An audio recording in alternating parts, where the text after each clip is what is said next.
I have so many Kobe Bryant stories. I've very rarely seen somebody with that work ethic. And he was always, DJ, the first guy to be there and the last one to leave. The 2020 championship. It was harder to win the title that year. Not easier, harder. Thank you. Remember that game against Denver in the Western Conference Finals where we were down 2 with 3 seconds left and Rondo inbounded to Anthony Davis and he hit the 3 and won? He watches lips. It's in the air and he goes, Kobe, in 2020, do you remember who won the World Series? Dodgers. Right. And so they're in it again. Maybe we're getting a repeat. We'll see. So if those guys can stay healthy, LeBron and AD, you've got a great foundation. Rui Hachimura is really good. I'm a D'Angelo Russell guy. I've always liked him. I'm an Austin Reeves guy. I've always liked him.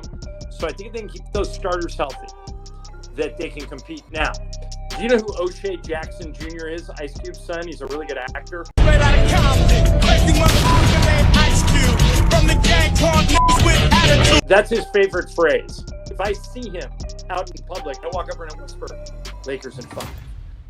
Nothing can stop me, I'm all the way up. Yo, this is LeBron. Shout out to my boy DJ from Lakers in 5. I'm all the way up. All the way up. All the way up. Nothing can stop me, I'm all the way up. Yo, this is Anthony Davis. Shout out to Lakers in 5, the best YouTube channel. What's going on, y'all? I am your host, DJ, creator of Lakers in 5. You looking for a channel where you can come on the show and give your opinion on all things Lakers? Yeah, right here. Hit that like button, subscribe if you are new, and come join us on our live streams where you can come on the show. You don't have to show your face, just make sure your mic is unmuted, and come talk some Lakers basketball with your boy. Also, if you want to become a member and support the channel, hey, become a member, hit that join button. There's special perks that come with that. That sounds like a lot of fun. Hey, enjoy the show. What's going on, my Lakers family out there, man? Hey, yo, here we go. Hey, I appreciate you guys joining me on Lakers in 5, man. Hit that like button, bro. Subscribe, of course, if you are new. Of course, as you guys see on my screen, that's the man right there, the man of the hour right there, man. The best in the game, the famous ESPN broadcaster, Mr. John Ireland himself, is joining us on Lakers in 5, man. I am so excited, and I cannot wait for this interview. What's going on, Mr. John Ireland? DJ, I'm doing great. Thank you for having me. How's your day going? My day is going fantastic. I have been looking forward for this. We have been talking. I think we set this up about 2 or 3 weeks ago. And with me, DJ, as you can imagine, it's just finding a time to make it work. Now that we got through that 6-game preseason, where we had a weird thing this year in that we did 6 preseason games all on the road.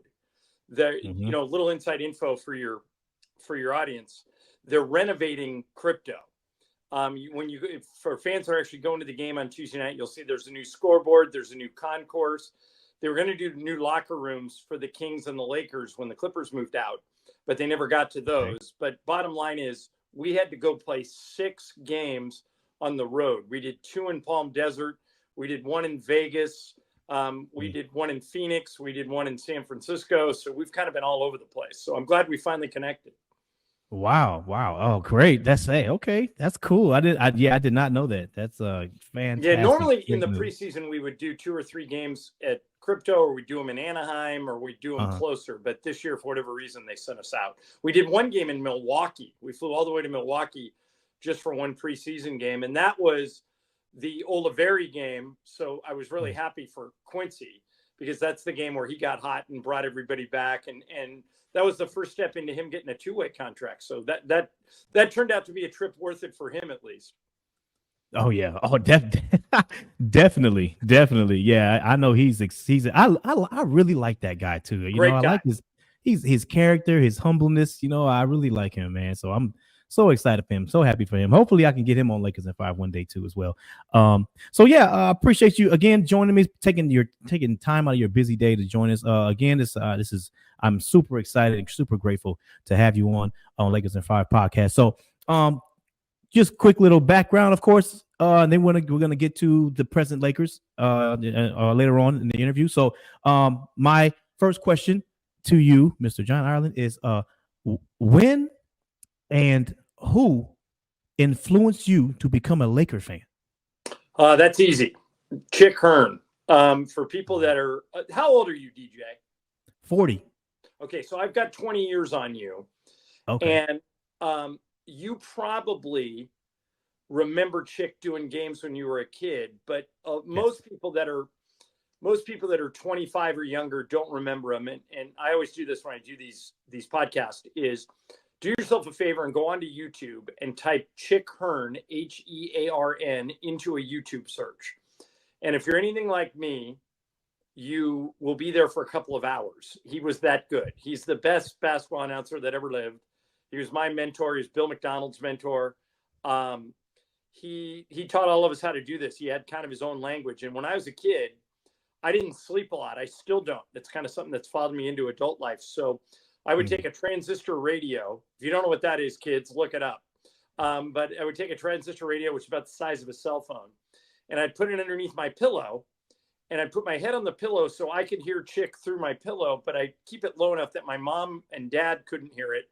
So they thought I was asleep, but I was secretly listening to Chick Hearn call the Laker games. And that's what got me hooked.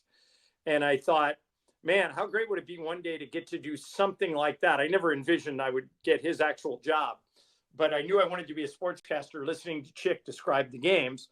And that was the beginning for me. And I went to UCLA and I ran the campus radio station there. And I embarked on a sportscasting career. And when you do that, you've got to go live in small towns. So I was in Monroe, Louisiana for a year. I was in Beaumont, Texas for 4. I was in San Diego for 4. And in 1995, I got a job at KCAL. And that's when I met Chick. They hired me a few years later to be the sideline reporter. And about 10 years after that, when Spiro decided to take the Knicks job, they offered me the radio job, and I've been doing it every year since 2011. So that's the quick version of how I got started. Okay. Wow. Well, you know what? You pretty much answered my second question that I had for you because that was my second question. My second question was, what path did you take to become where you're at right now? I did. I can elaborate a little on it. When I always wanted to be a play-by-play guy, I did it when I was at UCLA. I was the sports director of the campus radio station. I was that kid, DJ, that turned down the sound on the TV when I was growing up and called the games. And I had very understanding parents who decided to let me do that. And I must have been terrible. I don't know how they even put up with me. But as parents tend to do, they wanted to be supportive. And by the time I got to high school and then into college, I got pretty good at it. And then you just work your way up and hope you get lucky. And both those things happened for me. I got lucky when I was doing the sideline job. I had reached out to all the teams in town and said, hey, I've got a play-by-play background. I did it in college. I've done it in smaller towns. If you ever need a guy, feel free to call me. And the Clippers called me. In 1999, I was doing the Laker pregame show, and the Clippers said, we need somebody to do about 40 games a year to be our radio guy. And that was my start in the NBA. The first NBA games I ever did were Clipper games. And those were those teams that weren't very good, but they were fun. They had Lamar Odom and Darius Miles and Quentin Richardson. And that's how I got started. And then the Lakers heard me do those games. And when their radio job opened up, they offered a chance for me to audition to those. And DJ, the first year I did the Lakers in 2011, it was on a trial basis. They said, we want to hear you for a year. If we like you, we'll let you keep going. And if not, we'll get somebody else. And the first year went well. And that was 13 years ago. And I'm still doing it. Wow. Yeah. You must have impressed them. I tell you, hey, that's good. It went okay. I don't know how impressed they were, but they knew I wasn't going to screw it up. One thing, DJ, about working for the Lakers, and this goes not just for me and for Bill McDonald and Michael Thompson and Mike Trudell and Stu Lance, the kind of cool thing about the Lakers is no one person is bigger than the brand. And that goes for, even Jeannie Buss would tell you that when you get a job with the Lakers, the one thing they tell you is, look, we're a big family. We're $1 billion business, but we run like a family business. And we look out for each other, and nobody is more important than the fans or the brand. And so everybody kind of comes at these jobs with the attitude of, we're really lucky to be working here. We're really lucky to get paid by the Lakers. And if we want that Laker experience, the one that turned you into a fan and the one that turned me into a fan, you'll respect the fact that we're all pulling on the same end of the rope.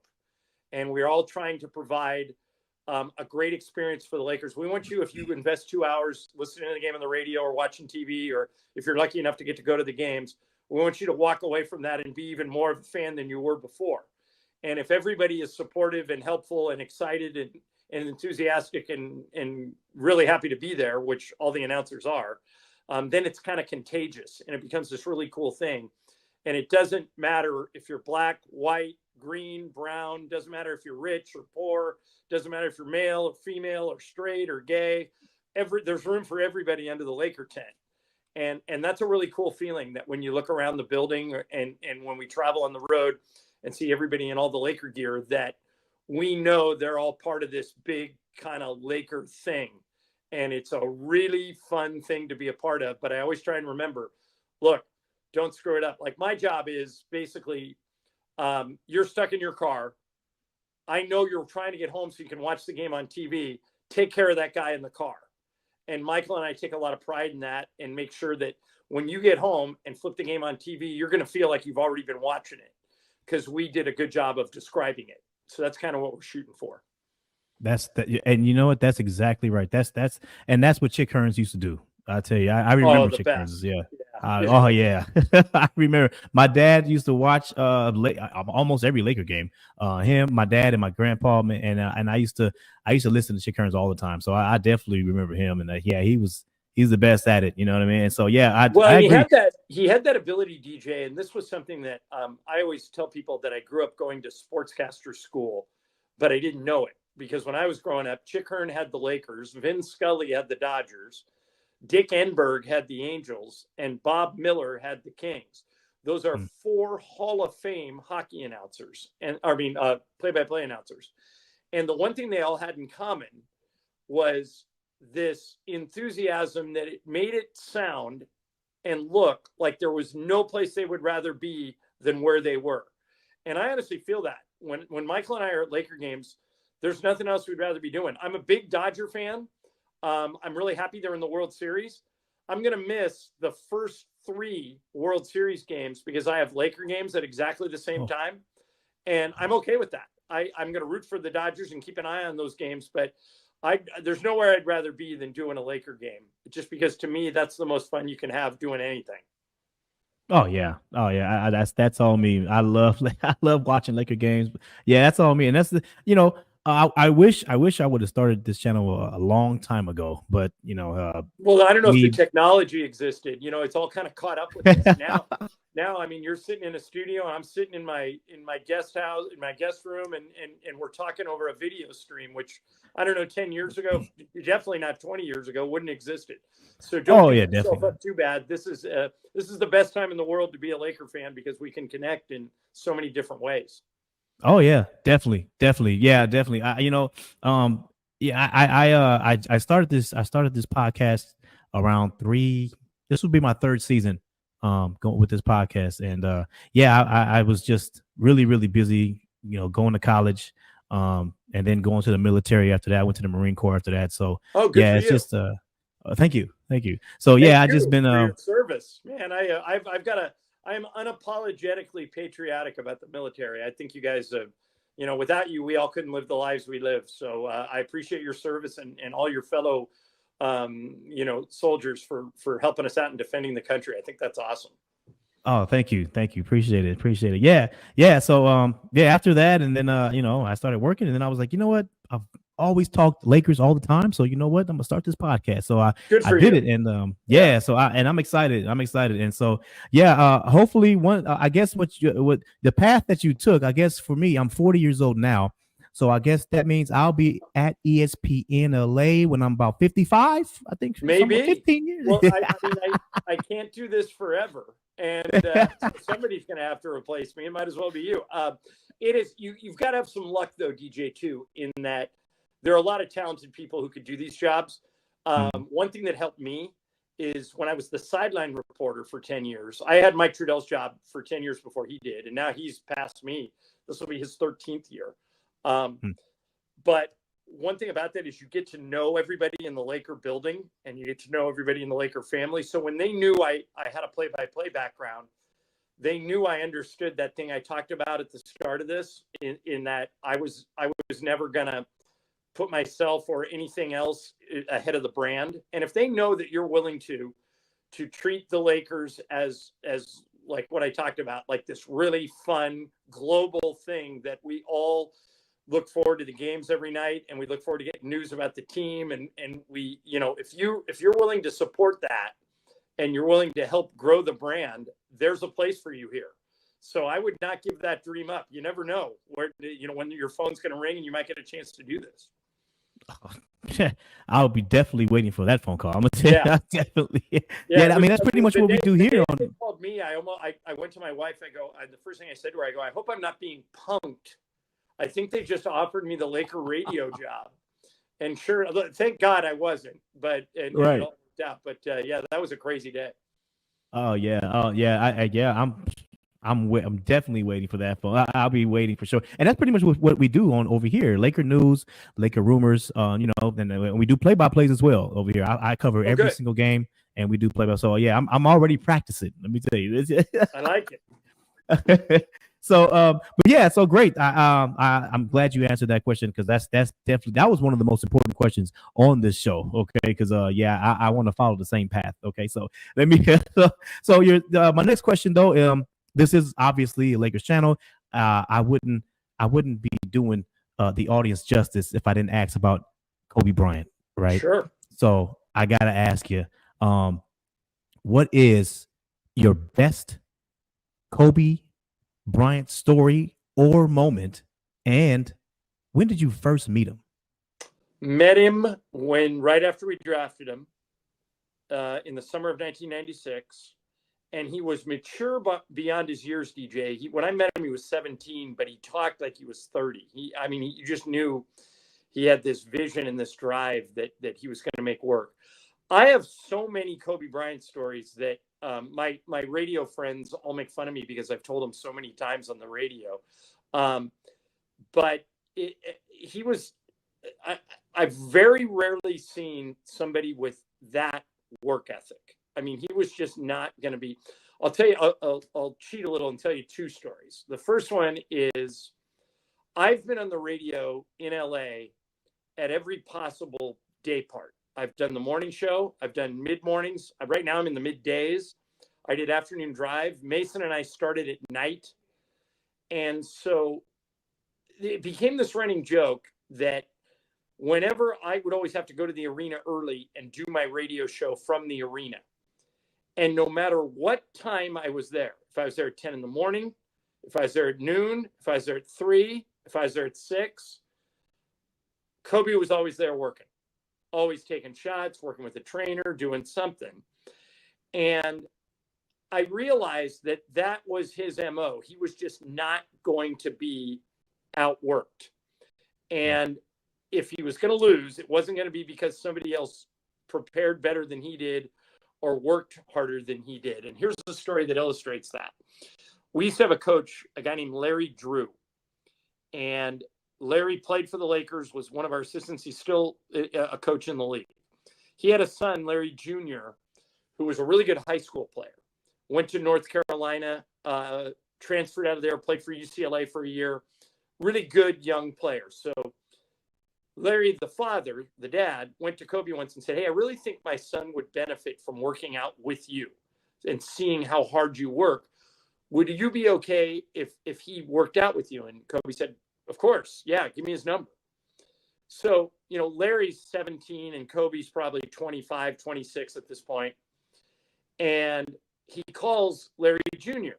and he says, "Hey, your dad says you want to go work out." And he goes, "That would be unbelievable. You're my favorite player. I'd love to go work out." He goes, "Okay, what's your address?" And he gives him the address. He goes, "I'll be there at 4:00. Be waiting for me, and I'll take you to go work out, and we'll go work out for a couple hours, and I'll bring you back." And Junior goes, "That's perfect. I get out of school at 3:30. I'll be waiting for you here at 4:00. And Kobe said, "No, MFer. 4 a.m. I'm coming at 4 in the morning to pick you up. And Junior's like, really? We can do that? And he goes, yeah. He goes, okay. So Junior got up. Kobe pulled up at 4 o'clock in the morning. They went and worked out for 2 hours. And Kobe said, okay, we're done. I got to get you home so you can shower and get ready for school. And Junior said to Kobe, what are you going to do? He said, well, I got to go to practice. He goes, what did we just do? And he goes, well, that was just me and you working out. I've got 3 hours of practice ahead of me starting at 8. So Kobe worked out for 2 hours, took Junior back to the house, then went out and practiced for 2. And he was always, DJ, the first guy to be there and the last one to leave. And that's why I never, obviously Kobe went through some ups and downs. He had some off the court stuff, but he worked harder than anybody I've ever seen to realize his dream. And so that's why I was really happy to watch him get everything he worked for. And it all kind of worked out at the end. Of course, it was a tragic ending when he passed away, but that guy worked harder than anybody to make his dreams come true than I've ever seen. Yeah, that's you know what? I never heard that story, first off. But yeah, that's one of the things about Kobe Bryant is that, he's definitely going to work harder than anybody else. And he did it on purpose. I remember there was a story he did with it was a podcast he was doing with T-Mac and I think her name was Rachel. What was her name? Rachel Nichols. Nichols, there you go. Yeah. And and so it was Kobe Bryant and T-Mac sitting next to each other. And T-Mac was telling the story about how it was over the summer and he asked Kobe Bryant, hey, do you want to go work out? And Kobe said, no, I'm not working out. What do you mean? It's summertime. It's vacation. And so T-Mac was just like, oh, okay, well, all right. Well, I'm just going to, go shoot a couple hoops anyway. And then he gets to the gym and Kobe's in a full sweat. Right. Already. Yeah. I can't tell you how many times I saw that. And, DJ, here's an interesting tangent to that story. So after a while, Kobe and I laughed at all the time that I'd be sitting courtside with a headset on and no one else is in the building except him shooting and maybe a security guard or a ball boy rebounding for him. So when he would take a break and come sit on the bench and I was in a break, we would just shoot the breeze. And I said to him once, hey, Kobe, I know people can't copy your talent. That's unique to you. You're one of a kind basketball talent. But they could copy your work ethic. How come every time I come here, and you and I have seen each other like 100 times now, how come you're always by yourself? Do you like it that way? He goes, no. He goes, anybody that wants to can come with me. And I said, has anyone ever? He goes, one guy. And this was near the end of his career. And it was Caron Butler. Remember Caron Butler? Oh, yeah. Caron Butler played with Kobe for 1 year. Remember, he was in the Shaq trade. Butler came to the Lakers in the Shaq trade. And then the Lakers eventually traded Caron later. And so Kobe and Caron were only together for 1 year. And he said, as soon as he got there, Caron walked up to him and said, hey, man, I'm gonna shadow you. I want your work ethic to rub off on me. If I get in your way or if I become a bother or a nuisance, just let me know. But if not, I'm going to ask you where you're going and I'm going to follow you around during the season. And Kobe goes, you're more than welcome to. And I'm going to work out at 5 tomorrow morning. And Caron said, I'll meet you in the lobby at 5. And Caron and Kobe worked out together for a year. But that was it. I was really surprised that more young people, like I think Austin Reeves, who's really smart, I think had he been around and been a rookie when Kobe was on our team, that Austin would have shadowed Kobe a little bit. But I was surprised in that whole 20-year run of Kobe's that Caron was the only guy who ever did that. Definitely. Yeah, I totally agree. Yeah, there's only a few players where they would mimic and copy and follow Kobe around today. So yeah, Austin is definitely one of them. I totally agree with you on that. Yeah, definitely, man. Yeah, Kobe. Yeah, Kobe. I love me some Kobe Bryant. I got it. So just I had to talk about that. And I had my next question for you. Is the 2020 championship? A lot of people always, there are some haters out there that want to downplay the 2020 chip, asterisk by it, bubble ring, all these things, you know what I mean? And so yeah, I just got to get your thoughts on that. What do you think about all this? DJ, I understand the sentiment that people think, well, there were no home crowds, there were no anything. I'm telling you, I was right in the middle of that. It was harder to win the title that year. Not easier, harder. Thank you. And here's why. Those guys went down to Orlando and basically got quarantined in a hotel and weren't allowed to do anything else. They were away from their family. They were away from their kids. They weren't going out to restaurants. They weren't going to clubs. They weren't doing anything. They were hooping. And if you talk to the people who were there, it's one of the truest tests of basketball, obviously because of weird circumstances, that we've ever seen, because there were no outlying factors to it. It was, you go down there, you keep winning, you keep playing. And if you lose, you go home. So you had to be fiercely dedicated and you had to be really disciplined, and they were. And nothing, by the way, DJ, would have stopped any of the other teams from doing what the Lakers did. And, going down there and working it. And the reason that was such a magical thing was that was the year we lost Kobe. We lost Kobe in January of 2020. And after that happened, I was wrong about this, but I assumed that Rob Pelinka would take a leave of absence. Kobe was his best friend. He's goddaughter to Gigi, who tragically was killed in the crash. And I just thought his world had been rocked. And nobody would have blamed Rob had he said, you know what, I'm going to take a leave for a few months, get my head together, get my life together, and then, I'll come back for the start of next season. And I think the Lakers would have let him do that. True. He did the opposite. He went down to Orlando. DJ, he was rebounding for guys when they were shooting. He was cleaning up the locker room. He was, he held our team together. And I'm a big Frank Vogel guy. Frank was our coach that year. Mm-hmm. And the fact that Frank and Rob held that team together, and the players should get a lot of credit too, and they didn't lose focus, and they didn't mail it in, because everybody would have understood had that team cratered once Kobe died, because he was so close to everybody there. But they rallied behind him, used him. Like if you go back, DJ, and watch that, remember that game against Denver in the Western Conference Finals where we were down 2 with 3 seconds left, and Rondo inbounded to Anthony Davis and he hit the 3 and we won? Yes. If you go back and watch, go on YouTube and watch that highlight, you'll see AD shoot that shot and watch his lips. It's in the air and he goes, Kobe. That's right. Boom, that's right. Goes through the net. That's right. And in the huddle before that play, we had backstage Laker guys that were in the bubble. You hear Frank Vogel, because he had the coaches mic'd.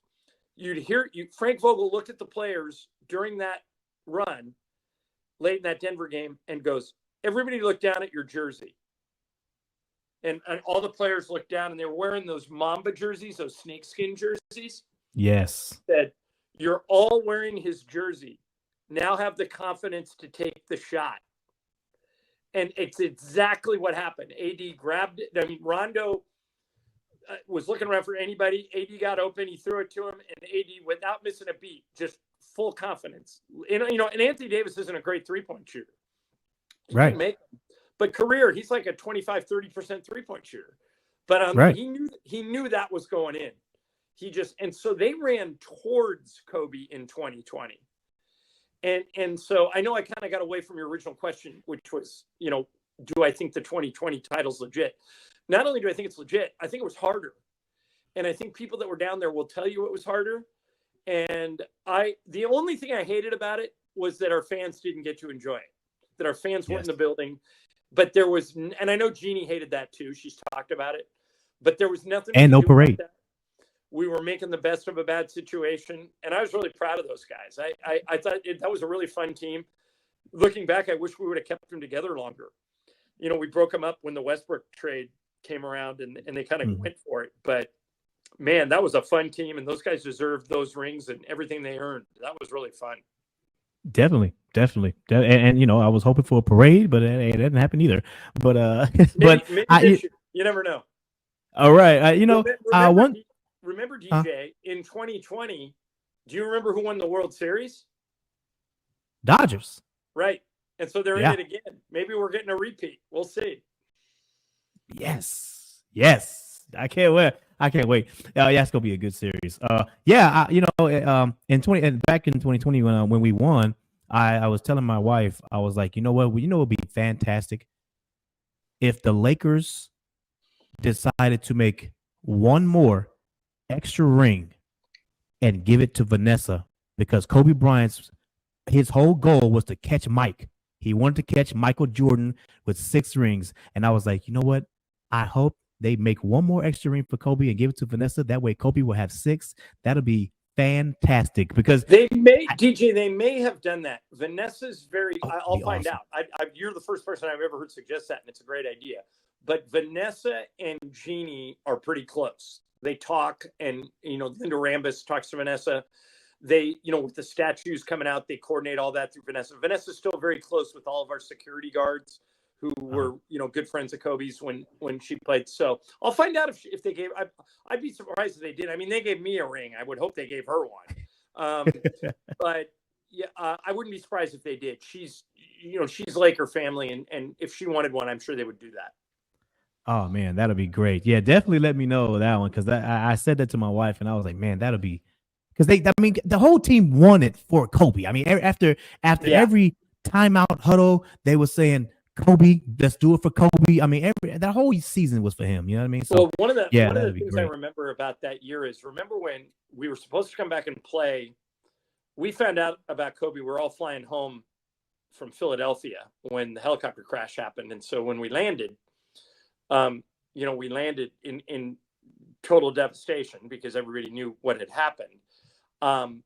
And if you go back and look at everything that happened in the week or two after that, we were supposed to play on a Tuesday. They ended up postponing the games for a week.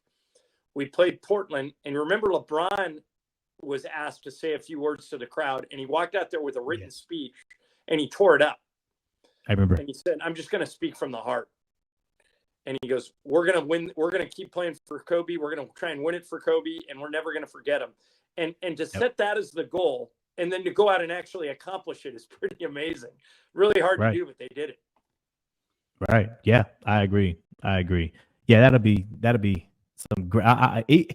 Find out that answer, then email me back, because I really want to know. That'll be great. Great. So great. So moving on, I got 2 more questions for you if you got time. Absolutely. So awesome. Thank you. My next question to you is our standouts because we're moving on to this preseason, right? With the preseason is done. And the standouts, in my opinion, of course, were not. I mean, we're not counting the starters or anything like that. Just so the Dalton Connect and Quincy Olivari, standouts in my opinion. I mean, those guys definitely, in my opinion, are NBA ready. So, but I want to ask you, what do you think about those players? Because I like them. Connect is going to be a huge surprise. I think he's going to be a candidate for Rookie of the Year. He doesn't play like a rookie, DJ. He has, and it's not very often that a coaching staff or stars on a team, in our team, our stars are LeBron and AD, give a rookie a green light, but he has one.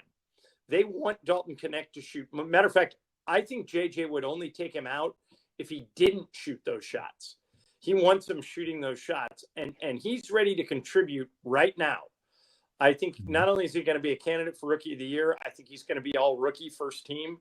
And I think, barring injury, he is going to be a major part of the Laker rotation this year. That game in Phoenix was insane. I mean, they were down 15, and Dalton Connect, think about this, scored 20 straight points in the fourth quarter in overtime by himself. 20 straight points. So he's NBA ready right now. And you know what's interesting about that is, I think the reason he dropped in the draft to the 17th pick, the Lakers had him in the top 10 on their board. The reason he dropped is because he played 4 years of college. And there's this weird thing going on with NBA GMs and NBA scouts where they think if a player stays in college for 4 years, then he must not be good enough to play in the NBA. Because if he was good enough, he would have joined right out of high school, or only would have played 1 year of college. But that's not true. Sometimes it just takes guys longer to develop. Look at Jaime Jaquez, who was a rookie for the Heat last year. He played at UCLA, 3-4 years, and then goes right into the NBA, and all of a sudden makes an immediate impact. Brandon Pajemski, who played for Golden State last year, was the exact same way. Exactly. So I think guys like Dalton Connect and Pajemski and Jaime Jaquez are going to make teams think twice about passing on 4-year guys, because they can help right away. Whereas, like, for example, last year we took Jalen Hood-Schifino, who may turn into a really good player, but Jalen should be a junior at Indiana right now. And instead, he's having to learn on the fly. We have him in our program. We're developing him, and I think he'll be good. You mentioned Quincy Oliveri. Quincy Oliveri played 4 years at Rice and then got a graduate year at Xavier. So he's already 22, 23 years old, and you can tell when you watch him, he's ready to play right now. So I think more teams are going to take looks at 4-year guys because they're ready to make an immediate impact rather than having to develop and work their way up. And in Connect's case, I think he's ready right now. I think he's going to be good. Olivari's more interesting because when he's done his damage in the preseason, he's been out there against other teams' backups. Now I think because he played well in preseason, he's going to get a chance to play against the other team's first unit. And let's see if he can keep that going. He's a great kid, DJ. He's super humble. They love having him around. He's super easy to root for. I think that he's got a chance. You remember Austin Reeves, when he came to our team, started as an undrafted player. Then he was on a 2-way contract. And after a few practices, they said, this guy's too good. We got to put him on the regular team. And then they put him on the regular team, and look at Austin now. He's bordering on an NBA impact player. Like, he gets all-star votes. So guys come in different shapes and sizes, and they join us at different ages. But the two guys you asked me about, Connect and Oliveri, both stayed in college for 4 or 5 years and then came to the league much more ready. And so I think that's why you'll see both those guys this year. Yeah, you know what? That's a great observation too about the NBA. How they may start looking and really coming, because my thing is this, because I've heard that argument before when players, they like, oh, why he stays 3, 4, 5 years in college, and I've always said, I'm like, well, I don't know, maybe he wants to get a bachelor's degree before he went to NBA. I don't know, like, you know what I mean? That doesn't mean that he it used to be a bad thing, but it's not.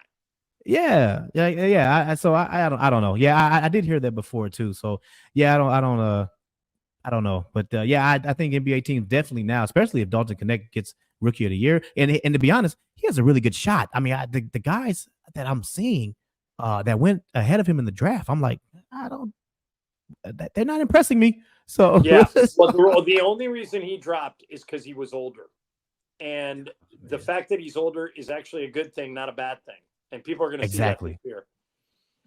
Exactly. Yeah, totally agree. So yeah, that's fantastic. Yeah, I totally agree. Dalton Connect is definitely going to get some minutes. So and I hope he can really, really help us, because I'm trying to win this chip. I'm not gonna lie. I'm trying to banner 18 on the way. So we got to catch the Celtics. Oh my God. But anyway, so talking about banner 18 in the chip, all our preseason games are done. We do now. They didn't the roster. They didn't make any trades or anything like that. But I gotta ask you, do you think the Lakers are good enough to win a chip right now, or do you think we definitely need to make a trade? And who would you want to trade for? It's a great question. I think we have enough right now. Here's my theory. LeBron and AD were the two best players on the Olympic team until Steph came in late in the last 2 games and kind of carried the day. But those were the 3 best Olympic players: LeBron, AD, and Steph. So if those guys can stay healthy, LeBron and AD, you've got a great foundation. Rui Hachimura is really good. If Rui was the best player on your team, he might not make as much of an impact. But if he's your 3rd or 4th best player, and your 3rd or 4th best player on the other team is guarding him, I think he can exploit that. I'm a D'Angelo Russell guy. I've always liked him. I'm an Austin Reeves guy. I've always liked him. So I think they can keep those starters healthy. that they can compete. Now, the West is loaded. And when I say loaded, I mean really loaded. Like it's got, I think that the top four in the West are probably some type of order: OKC, Minnesota, Denver, and Dallas. After that, it's wide open. I tell people the Lakers could finish anywhere from 2nd to 12th because I'll just throw it at you. Are the Lakers better than Sacramento? What do you think? I would say it's about even. I would too. I think they're better. Are the Lakers better than Golden State? Definitely. See, I think Golden State's going to be pretty good. I think that's another point. If Zion plays a full season healthy, are the Lakers better than New Orleans? I would say so. Even. I think it's close. Yeah. And so there's a whole bunch of teams. Houston has got a good young roster. They're up and coming. I'm not sure what the Clippers are. So all these teams are kind of hovering. Phoenix. What do you think? Are the Lakers better than Phoenix? That can go either way, but I'll put my money on the Lakers. Right? Yeah. So that's what I mean. The Lakers could be better than all those teams I mentioned. But if all those teams I mentioned beat the Lakers, I wouldn't be shocked. They're all pretty good. The only teams in the West that I think are not going to make the top 10. I think Portland's going to have a down year. Yeah. I think San Antonio is probably a year away, but they've got Wemby, and so they're a wild card. And I think Utah is probably not going to make the playoffs this year. But that's only 3 teams. That means the other 11 are all jockeying for those 10 spots. And so I'm not sure where the Lakers are going to finish, but I've got them anywhere between 2 and 12. And I'm just hoping it's closer to 2 than it is to 12. Right. I think OKC, if they stay healthy, has the best team. And I think they're built for the regular season. I don't know. Trust me, they don't want to play the Lakers in the playoffs. Nobody does because we have LeBron and AD. But they're going to have a really good regular season record. I think Minnesota is too. And the other thing I would say to Laker fans is we've got a really hard first 3 games. So don't get discouraged if we don't get a win in these first 3. We could go 3-0, but we could go 0-3. They open up against Minnesota, and then we play Phoenix. And then the very next night, on the second night of a back-to-back, we play Sacramento. Yep. So could I see the Lakers going 3-0? Sure. Could I see them going 0-3? Hope not, but it's not impossible. So that's the type of year it's just wide open in the West. I agree. I said the same thing. I'm actually doing a show later on about the first 10 games. What do you think the Lakers record is going to be? And I'll pull up people on the show, and then we talk Lakers basketball and things like that. So I'm going to ask Laker fans what they think. But yeah, I agree with you. One thing I've always said before we wrap up the show here, that was my last question. One thing I've always said with this Lakers squad is that, in my opinion, I think the Lakers have a solid roster to where if they get the right path, I think they can go to the championship and they'll play whoever that comes out of the East. And, right. Well, look at 2 years ago, DJ, when they were in the 7th seed and they made that run to the Western Conference Finals, and everybody says, they got swept by Denver. All 4 of those games were close. Exactly. Denver just closed really well. And then that's why the Nuggets won and then eventually went on to win the championship. But the Lakers weren't that far off. And that's that path you're talking about. You get we opened up against Memphis with no Ja, knocked them out. Golden State was undersized that year. They couldn't keep up with us, and we knocked them out. And then we ran into Denver. But I totally see what you're saying. I'm not ruling it out. That's for sure. Exactly. And then, we got that connection there. We got that. Yeah, I totally agree. Yeah. So hopefully, we'll see how this season plays out, and hopefully, I can have you back on again sometime in the near future. Definitely want to have you back on again after we get Banner 18. 2025. We get Banner 18. I'll come on whenever you want. All right. Yeah. Let's from your lips to God's ears. Hope that happens. I hope so. All right. Hey, well, I really appreciate you showing up, showing some love to Lakers in 5. This has been a great interview. This is the best show okay, that I've ever had on Lakers in 5. Okay, I'm telling so you right DJ, now. let me ask you a question, if you don't mind. Sure. How did you come up with Lakers in 5 as the name of this show? So interesting. A lot of people were downplaying the 2020 run for the Lakers, and the Lakers took out everybody in 5, Right, except in the finals. Miami was 6. But the reason Yeah. do you know who O'Shea Jackson Jr. is? Ice Cube's son. He's a really good actor. Oh yes. That's his favorite phrase. Like whenever you ask him Really? anything, he'll say. He's been for years. He said it that way. Like if I see him out in public, he'll walk up to me and walk over, and we're friends, but he'll walk over and whisper, "Lakers in 5." He'll end every phone call whenever he comes on with Mason and I. All right, guys, have a great day. See you later. Lakers in 5. Lakers So in 5. you have a kindred spirit in O'Shea Jackson Jr. Hopefully you can get him on one day because he's a huge Laker fan. You'd love to talk to him. Oh wow! I hope I could get. Oh, that's fantastic. If you ever see him never again. heard that before. No, I didn't know that. That. Oh, Yeah, if you ever see him Lakers. again, you got to tell him about the channel Lakers in 5. I'm saying. Yeah, well, he'll be flattered. Oh man, that's great. That's great. Yeah, I would love to have him on and we could talk. That's awesome. I didn't know that. That's awesome. Oh, okay. Okay, cool. Yeah. Awesome, man. So yeah, thank you again for coming on the show. I really appreciate it. Thank you for having me on. Thank you. So yeah, we'll do this again sometime, and we'll connect. Okay. Okay, man. Have a great day. Hey, sorry for the technical delay in the beginning. I'm glad we got this done. No problem. I'm super excited. Thank you so man. much. Have a great Appreciate day. it. See ya. All right, I'll see you. Bye. See you later. This is the Lakers in 5 tribe, Lakers in 5 live. DJ engineered it so you know that the vibe ride. I'm out.